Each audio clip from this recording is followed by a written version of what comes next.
representa uma nova abordagem no tratamento da depressão e dos transtornos depressivos, com uma abordagem diferente nos tipos de receptores. Por exemplo, agindo em receptores melatonérgicos, receptores que sofrem o efeito da melatonina.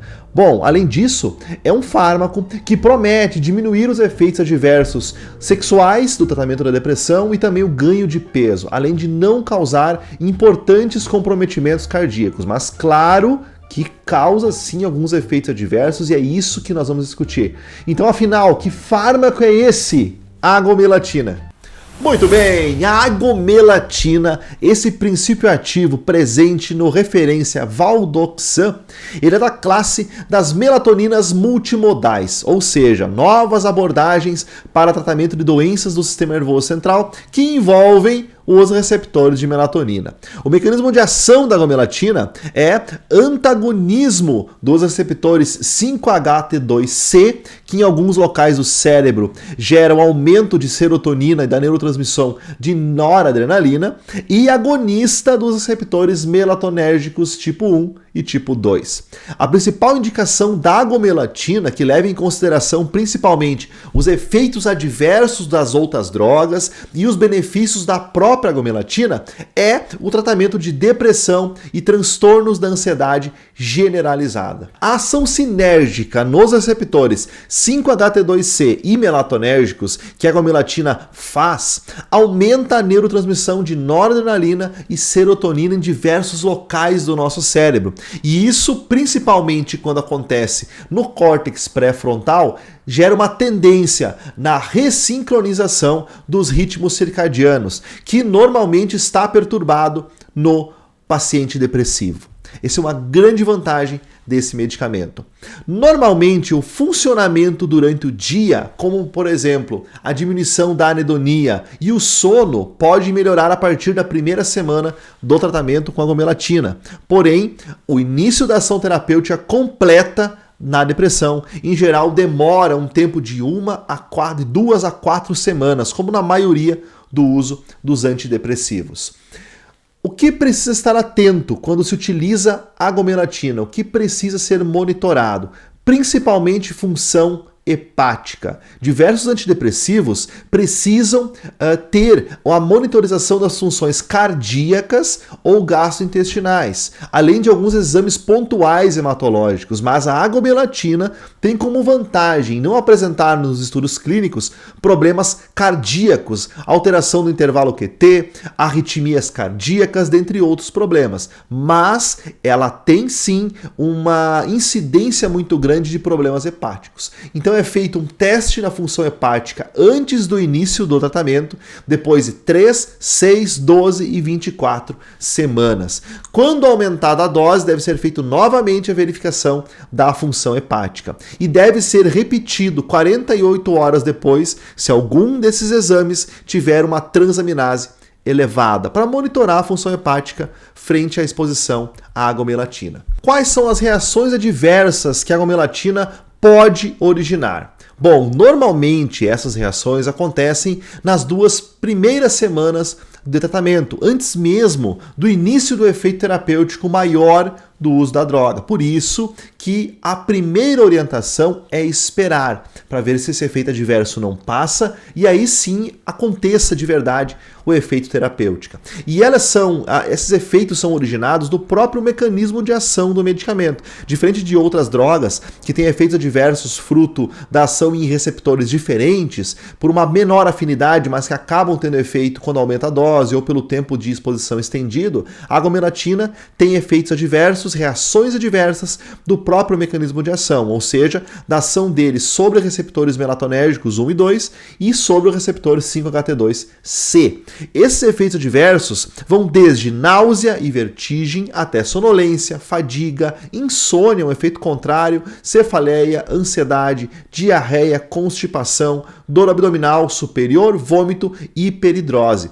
Isso acontece então nas primeiras 2 semanas. Um efeito grave que normalmente está relacionado à overdose da agomelatina está numa insuficiência hepática severa, especialmente monitorada pelos níveis de transaminases. Por isso que deve ser monitorado antes mesmo do tratamento para ver se o paciente já não tem uma insuficiência hepática.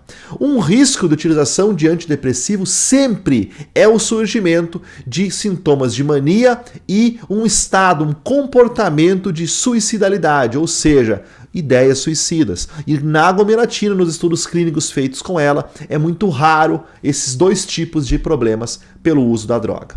A dose de uso é de 25 mg até 50 mg dia na hora de dormir e o ajuste de dose é após 2 semanas. A overdose por doses altas de agomelatina normalmente resulta em sonolência, dor epigástrica, fadiga, agitação, ansiedade, tensão, vertigem e cianose.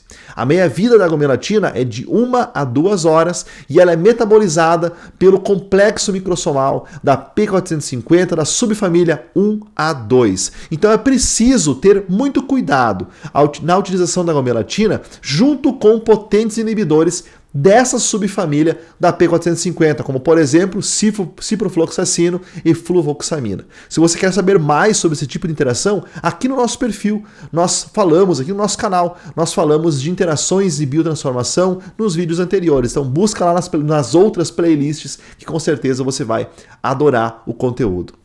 Bom, como eu já disse, o foco do cuidado do uso da agomelatina é pacientes hepáticos. Então, pacientes com insuficiência hepática ou com transaminases 3 vezes maiores do que o limite normal, não é indicado o uso da agomelatina. Além disso, em pacientes que têm intolerância à galactose, deficiência da lactase de LAP ou má absorção de glicose galactose. Também não tem indicação, é contraindicado o uso de agomelatina. O que falam os estudos sobre agomelatina na gravidez e na lactação? Na verdade, não foram feitos estudos controlados na gravidez com esse princípio ativo. Em geral, não é recomendado para o uso, especialmente no primeiro trimestre. Mas como após o nascimento, na fase pós-parto, a mãe tem uma tendência em desenvolver depressão, se ela já faz uso do medicamento e foi interrompido no primeiro trimestre, é recomendado restituir a substância no final do terceiro trimestre ou logo após o parto para prevenir essa recorrência. E na amamentação? Bom, não se tem estudos da agomelatina durante esse período, mas é sabido que os psicotrópicos atravessam para o leite materno, passam para o leite materno e acabam afetando sim o nenê. Por isso que não é indicado o uso da agomelatina durante esse tempo. Mas como não tem estudos comprobatórios, tudo parte de uma boa avaliação médica. Muito bem, quais são as grandes vantagens, então, resumindo tudo sobre a agomelatina? Ela é muito utilizada em pacientes com falta de energia, anedonia, comorbidades ansiosas e distúrbios sono-vigília, por todas as justificativas que eu dei aqui nesse vídeo, nessa aula para você. Além disso, em pacientes particularmente preocupados com efeitos colaterais, como problemas sexuais e ganho de peso, já que a agomelatina não apresenta esses dois problemas. Mas existem desvantagens, é claro, principalmente, pessoal, pacientes com insuficiência hepática, como eu já falei aqui no vídeo. Principais sintomas alvo do uso da agomelatina, então: humor depressivo, anedonia, funcionamento diminuído durante o dia, ansiedade na depressão. Esses são os pontos mais importantes do uso da agomelatina. Gostou desse super vídeo, super resumão sobre agomelatina? Mas saiba, tem muitos e muitos outros psicofármacos e outros medicamentos que eu posso trazer para você. Se você quer aprender de verdade farmacologia, por trás, o mecanismo por trás da ação de cada um dos medicamentos, embaixo aqui desse vídeo tem o link da nossa plataforma de aulas, que eu tenho certeza que você vai aproveitar e adorar cada hora de aula das mais de 100 horas disponíveis lá dentro. E eu quero saber de você agora. Essa playlist é só sobre revisões gerais de medicamentos. Então, coloque nos comentários qual é o próximo medicamento que você quer que eu fale aqui. Eu vou citar o seu comentário, falar sobre você e bora para um novo vídeo. Show? Até a próxima aula.